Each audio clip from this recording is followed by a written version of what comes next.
Kelvin Gastelum and Robert Whittaker. Interesting for so many different reasons, but particularly because you have this super great fighter in Whittaker, right? I mean, his skills, mixed martial arts as a whole doesn't do like a belt system, right? You don't get a white belt and a blue belt and a yellow belt and a brown belt and ultimately a black belt. It doesn't work that way. You go from no belt to a gold belt and everything else in between. Whittaker's got the gold belt. Whittaker is so skilled. He's got the punches, he's got the kicks, he's got the timing, he's got the range, he's got the footwork, he's got the wrestling defense. I mean, the guy's really incredible, right? And then he can pack that pace in there too. He is a gold belt. The thing about it with Kelvin Gastelum, he is a master competitor. He does not understand separation. He does not understand things like divisions. If you were to put it into a more uniformed belt system of, okay, you're taking on a black belt and you're a blue belt or you're a purple belt, he's not going to know what that means. He doesn't have the foggiest idea. What's the difference in the belt? Your belt keeps your pants up. My belt keeps my pants up. Why do we keep talking about the color of the belt? That would be real. That wouldn't be him trying to perform for you. He doesn't understand the difference. It's your skills versus my skills. That's all he knows. And where that becomes relevant, okay, most people, most human beings, forget about fighters, most human beings are not going to step into range with Robert Whittaker. Robert Whittaker will be the first one to tell you that.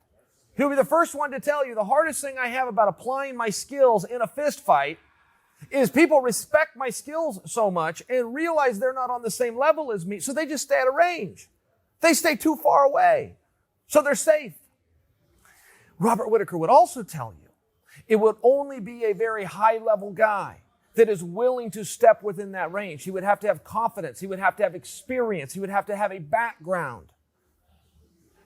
Kelvin Gastelum will do all of those things.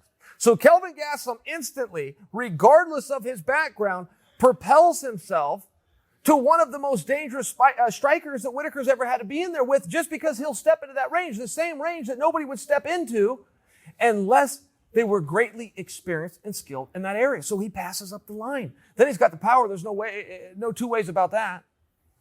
He reminds me a lot of Dan Henderson in that regard. Dan Henderson would fight guys who skill for skill, move for move, setup for setup, technique for technique were more advanced than him. But Dan Henderson would step into range confidently, and he had the power to change everything.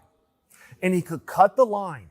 He could bypass the guys with the jabbing and the slipping and the dipping and the pulling and the 1-2 and the combination. He could pass them all up by being willing to step into range and throwing big power. And that's just where Gastelum sits. And then you look at what's the problem with doing that? Well, the problem is you got to be able to take a shot. Well, guess what? He can take a shot. He's never been knocked down. He's never been knocked out. He can take those shots. So it's very relevant and it's very compelling. Because you do, on one end of this, have an extremely shined up and polished champion in front of a guy who is a lot more green in many of the aspects, but not the aspects that matter.